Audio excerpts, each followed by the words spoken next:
नमस्कार, अपना उत्तराखंड में आप सभी का स्वागत है। मैं हूं नीलू। करते हैं खबरों की शुरुआत और बुलेटिन में सबसे पहले बात सीएम धामी के ऋषिकेश दौरे की। तो सीएम धामी आज ऋषिकेश के दौरे पर रहेंगे, जहां पर वो ऋषिकेश कर्णप्रयाग रेलवे ट्रैक का काम देखेंगे। साथ ही रेलवे विकास निगम ऑफिस में प्रेजेंटेशन भी देखेंगे और दोपहर बाद 3 बजे वापस देहरादून लौट आएंगे।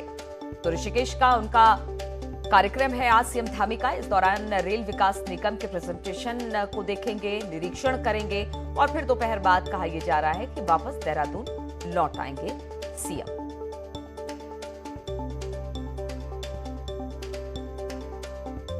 और इसी पर बातचीत करने के लिए दीपांकर भट्ट उस वक्त हमारे साथ जुड़ गए हैं। दीपांकर, आज सीएम रहने वाले हैं ऋषिकेश में और खासतौर पर अगर रेल परियोजनाओं की बात की जाए, रेल ट्रैक की बात की जाए, उत्तराखंड में हमेशा से इसको लेकर मांग रही है और अब इसी कार्य का निरीक्षण करने के लिए, प्रेजेंटेशन देखने के लिए मुख्यमंत्री ऋषिकेश जाने वाले हैं। तो कितने बजे वहां पर पहुंचेंगे और किस तरीके का कार्यक्रम रहेगा उनका?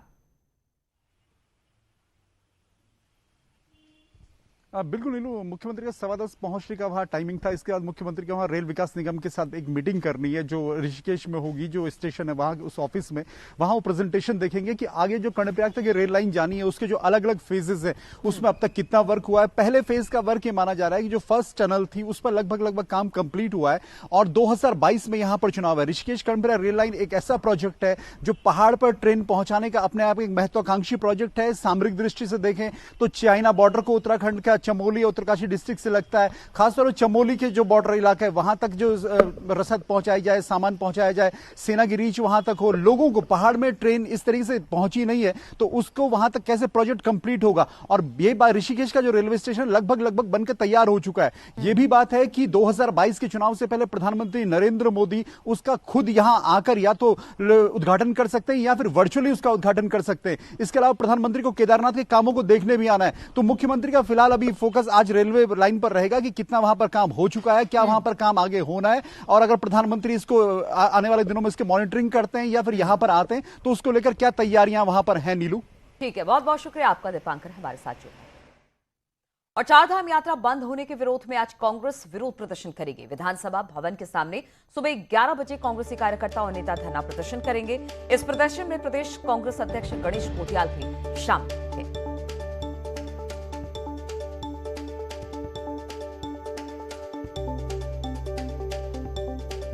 तो आज कांग्रेस का प्रदर्शन होने वाला है। कांग्रेस नेता कार्यकर्ता इसमें शामिल होंगे।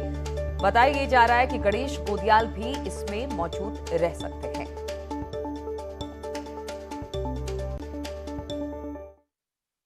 और हिंदी दिवस के मौके पर सीएम धामी ने ट्वीट कर कहा कि वैश्विक स्तर पर हिंदी भाषा और तेजी से उसका प्रचार प्रसार हो, इसके लिए सामूहिक प्रयासों की जरूरत है। आइए हम सभी अपने दैनिक जीवन में हिंदी के अधिकाधिक प्रयोग का संकल्प लें।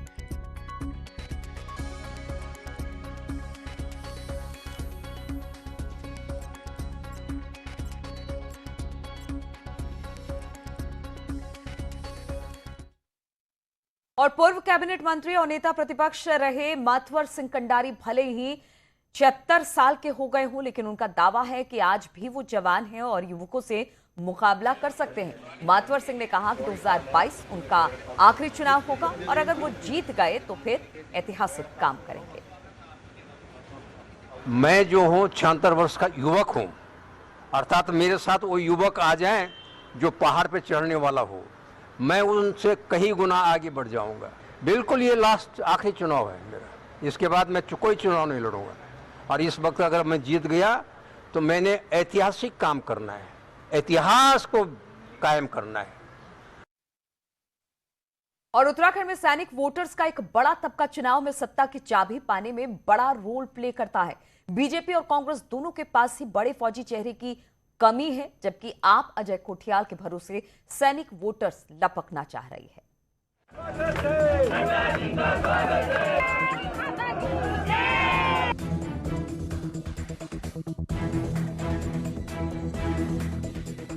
अक्टूबर में बीजेपी शहीद सैनिक सम्मान यात्रा निकालने जा रही है, जिसके अंतर्गत बीजेपी नेता हर शहीद सैनिक परिवार के घर जाएंगे। बीजेपी का दावा है कि उन्होंने शहीद सैनिक परिवारों के लिए पेंशन बढ़ाने से लेकर नौकरी में भी आरक्षण में बड़ी छूट दी। इसके अलावा बीजेपी अब नव निर्वाचित गवर्नर गुरमीत सिंह का भी माइलेज लेने की कोशिश में है। वहीं आम आदमी पार्टी अपने फौजी चेहरे रिटायर्ड कर्नल कोठियाल के भरोसे सैनिक वोटर्स पर नजर जमाए हैं।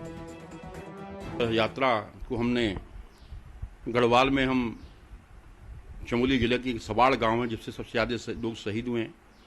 वैसे उनका कुमाऊं में गंगुलिहाट के पास एक जगह है, वहाँ से हम शुरू करने जा रहे हैं, जिससे लोगों के बीच में एक राष्ट्रभक्ति की, देशभक्ति की भावना भी जागृत होगी। सैनिक को खाली ये बोलने के लिए कि वोट के टाइम पे ये हम अपनी तरफ अट्रैक्ट कर लेंगे, असली चीज़ क्या होनी चाहिए कि खाली सैनिक के साथ ना पॉलिटिक्स नहीं, उसको तो इस्तेमाल करना चाहिए। आज सरकार में किस तरीके से हमारे तरक्की होगी, पीडब्ल्यू डिपार्टमेंट में सैनिक होने चाहिए, परसेंटेज होनी चाहिए उनकी, एजुकेशन में होना चाहिए, हेल्थ में होना चाहिए, डिजास्टर में होना चाहिए। कांग्रेस के पास ऐसा कोई चेहरा नहीं जिसके भरोसे वो 2022 की जंग में सैनिक वोटर्स को लुभा पाए। हालांकि हरीश रावत का कहना है कि हमारे पास सिपाही हैं और बड़े चेहरे की नहीं, हमें जवानों की जरूरत है जो हमारे पास है। हमारे पास सिपाही हैं, हमारे पास हवलदार हैं, हमारे पास सूबेदार हैं, उनके पास जनरल से लड़ाई तो सिपाही लड़ता है।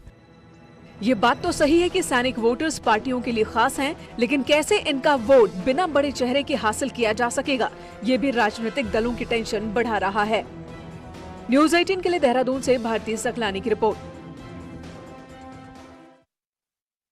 और कुमाऊं में पुलिस 2022 की चुनाव तैयारियों को लेकर सक्रिय नजर आ रही है। कुमाऊं डीआईजी नीलेश आनंद भरने ने नैनीताल, उधम सिंह नगर और चंपावत जिला पुलिस को निर्देश दिए कि बॉर्डर पर स्पेशल चेकिंग दस्ते तैनात करें, इसमें हथियार और शराब तस्करी रोकी जा सके। डीआईजी के मुताबिक उत्तराखंड की सीमा से लगे दूसरे राज्यों उत्तर प्रदेश और हरियाणा से बड़ी मात्रा में शराब तस्करी के लिए भी आती है, इसलिए स्पेशल चेकिंग के निर्देश दिए गए हैं। 7 दिन तक जो है इसमें एक अभियान चला रहे कि जो ये अवैध असले की तस्करी, ड्रग्स की, शराब की, ये जो प्लेन से पहाड़ जो तस्करी हो रही है, इस पे हम लोग चेकिंग करवा के जो है एक 7 दिन का हमारा अभियान चलेगा जिसपे कार्रवाई होगी। और ऋषिकेश में रानी पोखरी के पास वैकल्पिक रोड को पीडब्ल्यूडी ने तैयार कर दिया। अब इस पर से भारी वाहन भी निकल सकेंगे, साथ ही पानी की निकासी की भी पुख्ता व्यवस्था की गई है।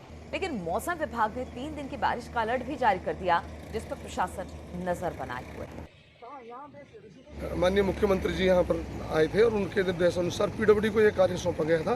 पीडब्ल्यूडी ने रात और दिन मेहनत करके इसको जो है 8 दिन में चालू कर दिया है और जिसके ऊपर से सभी छोटे बड़े वाहन जा सकते हैं। और पिथौरागढ़ के बॉर्डर इलाकों का डीएम ने हवाई निरीक्षण किया। इस दौरान डीएम की मौजूदगी में बॉर्डर इलाके के लिए जरूरी खाद्य सामग्री भी भेजी गई। साथ ही डीएम ने बीआरओ और सीपीडब्ल्यूडी के अधिकारियों से बॉर्डर की सड़कों को खोलने को लेकर चर्चा की। जिले के बॉर्डर इलाकों को जोड़ने वाली रोड लंबे समय से बंद है, जिससे लोगों को भारी परेशानी हो रही है। सीपीडब्ल्यूडी का जो रोड है सोबला से ददांग तक वो क्लियर हो चुका है। उसमें कल रात को जो स्लिप आई है उसे क्लियर करके 15 तारीख तक उसे थ्रू किए जाने के संबंध में सीपीडब्ल्यूडी की टीम ने मुझे बताया। और बाजपुर पुलिस ने मारपीट और लूट की घटना का खुलासा करते हुए वारदात में शामिल 4 आरोपियों को गिरफ्तार किया। पुलिस ने इनके पास से लूटी हुई लाइसेंसी रिवॉल्वर को भी बरामद किया। आपको बता दें कि पिछले दिनों नगरपालिका के पास कुछ युवकों ने एक दुकान संचालक अमित पाल से मारपीट कर उसकी रिवॉल्वर लूट ली। लगभग 8 हमलावरों को इसमें आइडेंटिफाई किया है। हमारे थाने से 2 टीमें निकलकर हमने इसमें छापेमारी की सभी संभावित ठिकानों पर। इसके आधार पर हमने 4 अभियुक्तों को I-20 कार के साथ और जो रिवॉल्वर वो लूट कर लेके गए थे रिवॉल्वर को के साथ हमने उसे बरामद किया है और माननीय न्यायालय के समक्ष हम उन्हें पेश करें। और कोटद्वार के सनेही इलाके में बन रही हाथी सुरक्षा दीवार की गुणवत्ता के मामले में अब विपक्ष ने सरकार पर हमला बोल दिया है।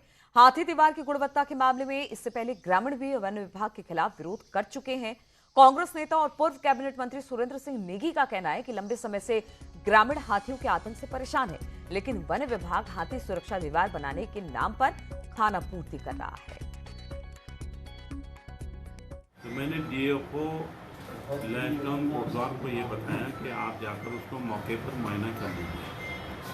तो खैर वो गए वहाँ पर और उन्होंने जो चीज़ पाई उसी को मैं आपके सामने बता रहा हूँ।